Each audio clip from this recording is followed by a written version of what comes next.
terbang.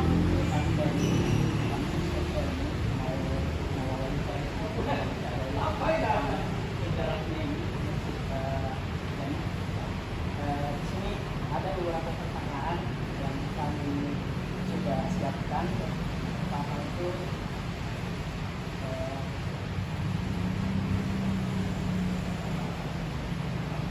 ini sedikit jelaskan sejarah berdirinya Masjid Jami. Tapi si Aksan dan tidak cerita. Ini ada beberapa pertanyaan.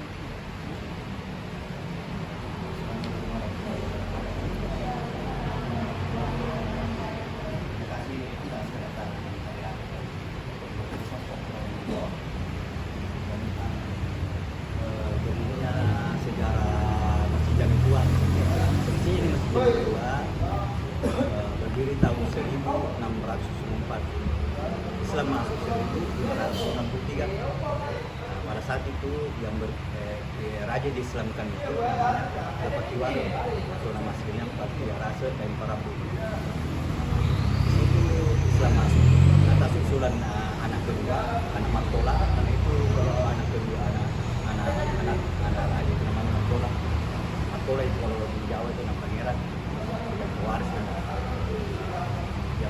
yang usul ini itu berdiri. Setelah itu tahtanya Bupatiwala adalah Bupati Pasau. Itu didirikan Masjid Jami 1604 dan berdiri ini secara mistik juga berdirinya. Ini arsitek ini sama dengan arsitek muka piramid ya, dia pakai batu. Iya, batu. Kalau boleh tahu ini batu apa namanya? Batu biasa aja, batu cadang. Ada dulu profesor datang di sini meneliti batu cadang. Itu batunya dari batu apa? Dua sebulan. Mungkin saja atau ada yang Ya. Lalu ada lagi pertanyaan berikutnya ini Pak. Ini Masjid Jami berperan dalam kehidupan, bagaimana ini Masjid Jami berperan dalam kehidupan sosial dan keagamaan masyarakat? zaman apa? Zaman sekarang apa? Iya, sama sekarang. Nah, ini Masjid Jami adalah peninggalan ke kebangsawanan administrasi dulu. Artinya perannya memang yang berdiri ini itu bagaimana orang datang di sini untuk apa? Melakukan melakukan religi agama, mengurus syariat Islam. Karena ini masih berdiri memang itu. Tapi waktu zaman kedatuan ini masih dibangun ini kedatuan masih kalau ada raja meninggal di makam sih salah ya makam di Lokoi tidak boleh orang biasa kan. Karena ini di sini juga artinya imamnya memang betul-betul luar biasa tapi dipakai. Jadi memang berperan ini sebagai masjid yang ada di wilayah ini dulu sekarang ini memang adalah masjid yang paling tertua di Sulawesi Selatan sebelum masjid yang lain. Tapi sebenarnya ada yang lebih tua sebenarnya daripada di Masjid Jami tua. Masjid Jami juga namanya di Buak. Di Buak itu berdiri tahun 1595 itu. Tapi arsiteknya bisa kita lihat di sana dibuat, tapi bukan aslinya lagi, imitasi. Ada sebelah kanan itu, dekatnya Pandoso. Ini juga ada yang menarik ini Pak. Yang ini yang ada kayak anu nih. Ya kayu ini. Ya. Yang kayu di tengah ini. Itu kenapa itu di mau monumenkan apa? Nah, Kita itu kan ada musyawarah antara panitia. Iya. Karena itu kayu itu bisa mengandung obat, simat bisa juga. Tapi kita ini sebagai panitia di sini, takutnya orang musyrik. Iya. Karena sedikit. Kedua itu kita jaga itu karena jaga itu kayu jangan sampai terkikis. Kalau treatment bisa roboh. Nah, ini adalah peninggalan cagar budaya yang perlu dilestarikan karena ini anak asetnya orang lu masuk ke kedatuan lu tidak boleh itu. Karena itu mengandung ada pertentangan dengan tauhid. Apa itu tauhid? La ilaha illallah Rasulullah. Kita itu musyawarah bersama. Memang kita yang buat semua itu musyawarah antara pengurus. Ini buat begitu. Bilang orang sakral karena ini takutnya terkikis dia punya kayu bisa roboh. Karena ini adalah aset sama dengan piramid di Mesir. Kita sama dengan Mekah. Kalau Anda pergi ke tanah suci bisa buka pisaunya itu yang hitam pisau namanya itu yang hitam. Sama ini modelnya. Hampir sama luasnya ini. Ya. Ya. Kalau tinggi di tiang itu, tinggi tiang itu sebetulnya 8 meter.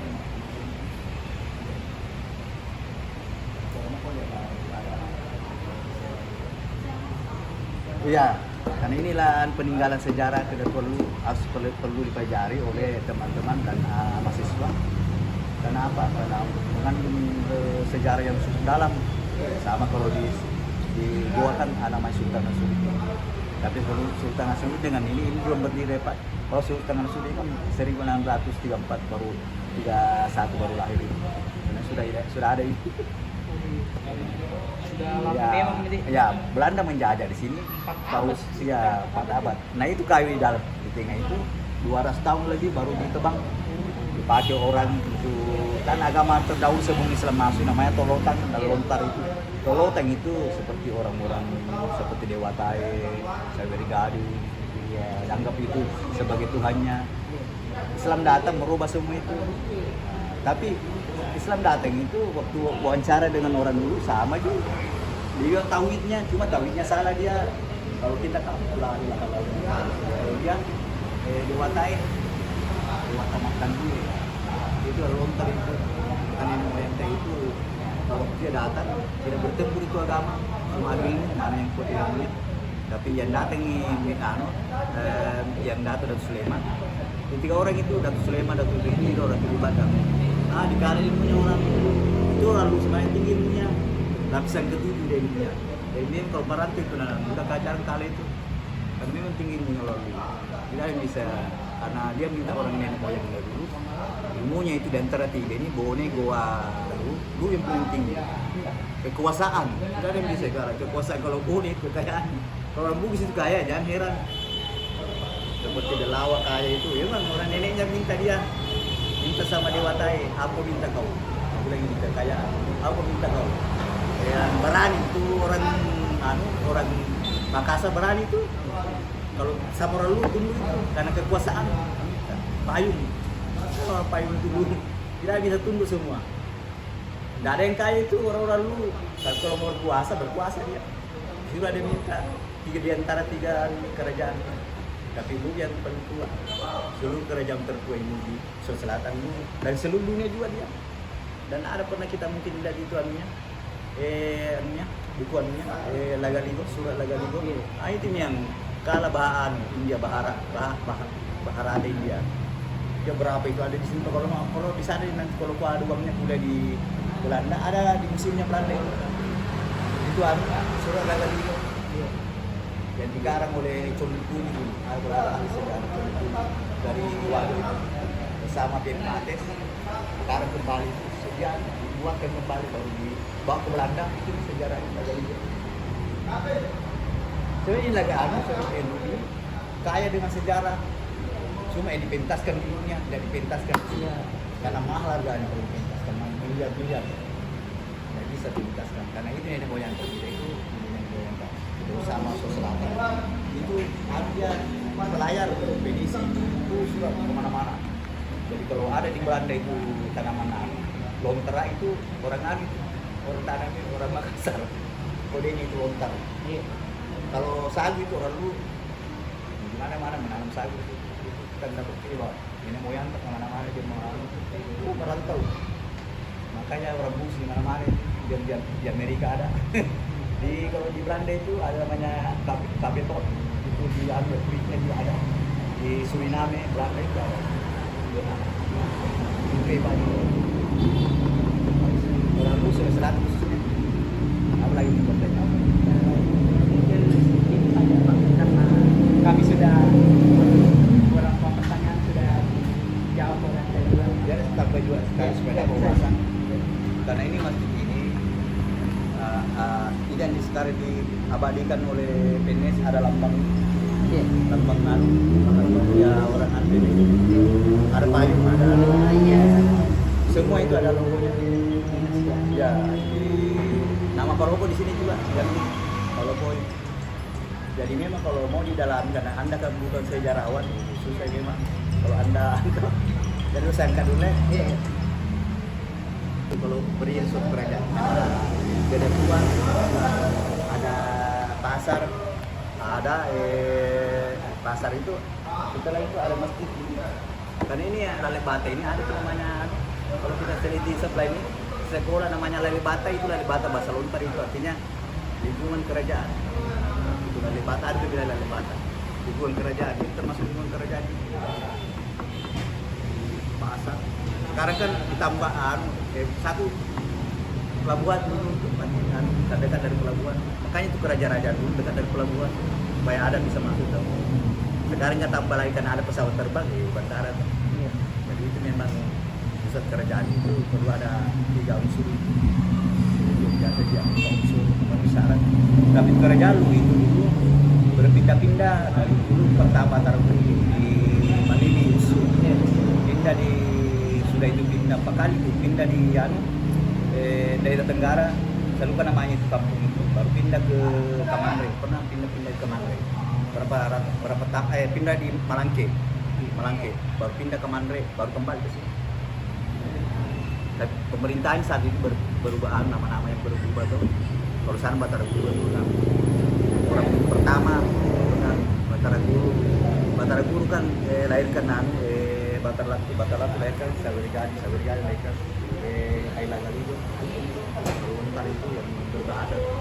Jadi itu bisa dilihat ini juga dia. Kalau mau memang dibahas itu bayaran dulu. Oh ya, habis bisa di malam. Habis. Nah dulu dia minta pelajar dulu. Rata itu di mana-mana itu berkuasa. Orang dulu itu ada di Kalimantan namanya ada kerajaan Mempawa, itu campur darah itu.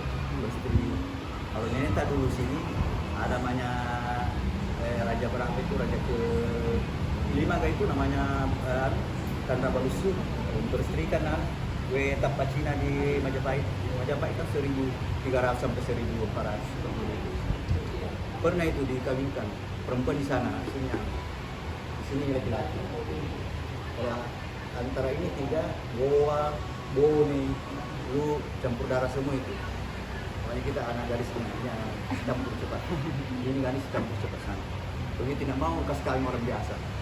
Anaknya raja ini tahu bagus itu lama. Dari itulah anak Raja Sopeng itu Raja Goa, Raja Wajib itu Sopeng, Raja Supa itu kesukaan. Jadi semua ini, jadi kalau mungkin pelajari Sultan Nasruddin juga di sini dulu juga. Dulu Sewajo itu Arupalaka, ada Rasopengnya, ada Boni. Arupalaka pernah dengar Arupalaka, Raja Boni yang perkasa itu Arupalaka. Arupalaka itu ada darah Goanya juga, ada darah bangsawan Sopenya, ada bangsawan Luna. Raja Banten sana, ada Banten di Jawa itu, Sulawesi Selatan, anaknya Raja Sunda sudah bersih sana, istrikan anaknya Raja Banten. Jadi itu dulu semua kerajaan ada campur darahnya. Dipakai di sini, sedek bumbu dipakai bumbunya, gas campur-campur. Jadi jangan mau ya, semua itu Nusantara sampai di Malaysia dulu semua. Kalau sana lebih di sini lebih. Brunei juga ada di dalamnya. Beristri itu ke sana, neneknya beristri sana. Jadi bukan lu saya berdiri, makanya perantau dia. Dulu merantau ke sana, merantau beristri. Karena dia bisa ketajaman anunya, ilmunya, diakui dia berperang.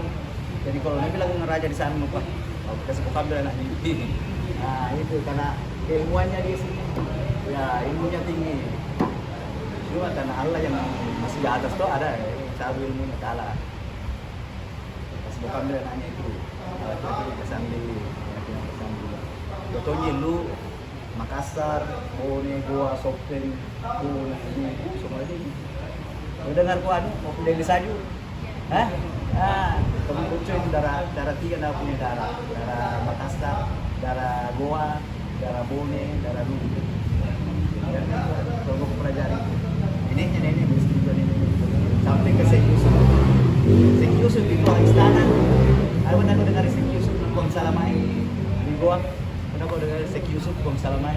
Itu Bang Alu Kandi, orang itu darah kerajaan Goa.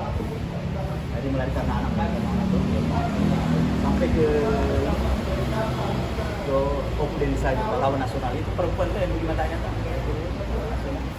Kalian dipelajari kalau ahli sejarah itu.